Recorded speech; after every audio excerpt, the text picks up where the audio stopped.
point is that you say to us that the rules are the rules and they must be applied, but I'm telling you that there is considerable evidence that the EU does not apply the rules when it's not in its interest to.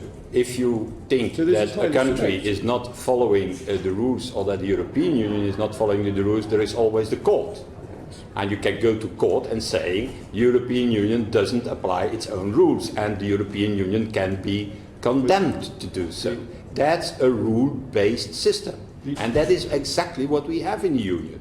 And the difficulty of this negotiation is a little bit the lack of recognition from one side that it is a rule-based system, that we cannot invent a relationship or partnership that go against these rules.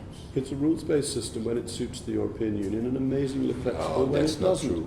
That's not true. It's perfectly true. I have a lot of criticism towards the European Union,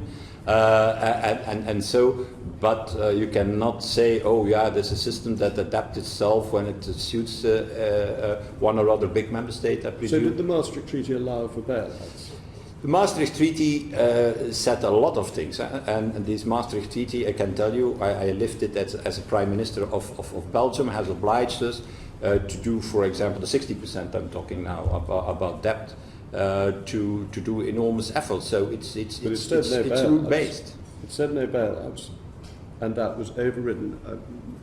The point is very simple. The EU makes rules, and it can make rules to suit circumstances if it chooses to. But by a voluntary decision, it is choosing to say that its rules are sacrosanct, when in other areas it's been much more flexible, and that this ought to be a part of a sensible negotiation rather than the EU simply saying, we will stick to rules which we haven't done in the past. Now, we stick to a rule-based system, and we will not undo this rule-based system with an ECJ who has the oversight of all this.